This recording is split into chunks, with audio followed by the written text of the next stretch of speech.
This might be the calm before the storm, the final stretch of a summer holiday that we might look back on as heady days before things turn very nasty indeed. Welcome to the Week in Business with me, Christian May. Yesterday, in this very room, I interviewed the Prime Minister, the Chancellor and the Business Secretary. All lined up right in this studio. The video will be released soon, and it's an interesting one because much of our conversation focused on how markets work and how they respond to signals. Oddly, the PM, Chancellor and Business Secretary asked me lots of questions about how a financial crisis could come about, and I did my best to explain to them the situation of 2008 and the situation we face today. Now, all right, my three political guests were representatives of the UK Children's Parliament, a charity whose work we were supporting by having some of their leading cabinet ministers come into City AM. But I tell you what, they were asking the right questions, and their grown-up counterparts should be asking the same ones. My junior politicos yesterday asked me to explain the bond market, and I think I came out of that one okay. I basically told them that it comes down to trust and risk. Lenders, investors must have confidence that governments, nations will meet their obligations. If that trust is shaken or in doubt, investors will demand a higher premium in light of the heightened risk of holding UK gilts. In that scenario, the cost of government borrowing spikes with huge consequences for the public finances. In a worst-case scenario, investors may decide that they simply daren't hold UK debt and a sell-off gets underway. We'll return to that. But let's look at the current state of play. And this week, the yield or interest paid on the UK's 30-year bond rose to a near 27-year high.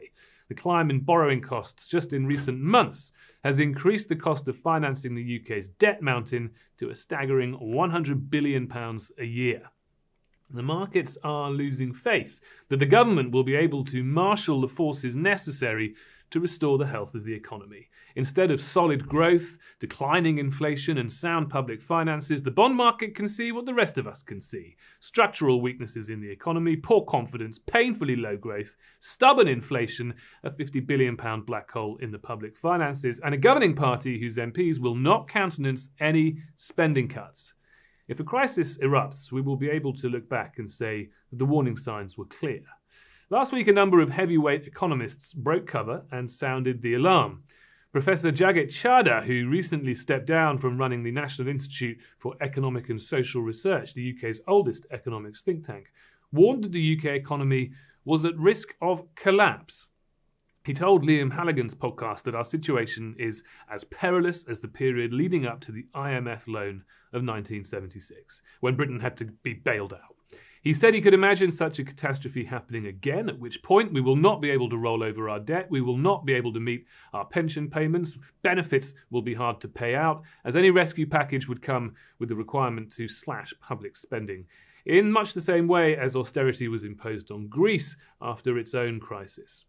His concerns were echoed by Andrew Sentence, a former member of the Bank of England's Monetary Policy Committee, who also said the situation today reminds him of the crisis of the 1970s. He said that, like Chancellor Dennis Healey back then, Rachel Reeves today has massively boosted public spending, borrowing and taxes. He added that unless these policies are reversed, we are heading for an economic crash.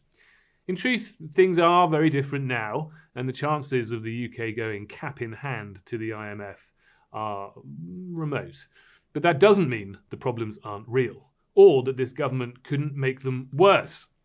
The budget is coming, and we know it's going to make last year's tax-raising event look like a pleasant memory, not least because Rachel Reeves has appointed the perfect man for the job as her point person on this year's budget, Treasury Minister Torsten Bell.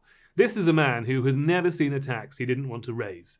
In his previous life as a Labour policy advisor and as head of the Resolution Foundation think tank, he has advocated hiking capital gains tax, raising the dividend tax, raising income tax, cutting pension and ISA allowances, hitting the self-employed with national insurance, lowering the VAT registration threshold to £30,000, hiking council tax, increasing inheritance tax, and scrapping entrepreneurs' relief. This is the man Reeves has asked to cook up some revenue-raising ideas. He's also previously called for the introduction of national insurance on landlords' rental income, and lo, that very story appears in today's papers. You can bet your bottom dollar that Torsten Bell is salivating at the task he has been set, and you can bet that the bond market will take a dim view of a budget that simply seeks to extract more money from people and businesses. So this crisis will come to a head, maybe 6 months from now, maybe a year, maybe 3 years, and it will bring pain and hardship. Tax increases will buy the government some time at a high price, but only radical reform to our out-of-control public spending will reassure the world that we understand the gravity of the situation we face. That's it from me this week. Stay up to date and in the know with the City AM app and on cityam.com.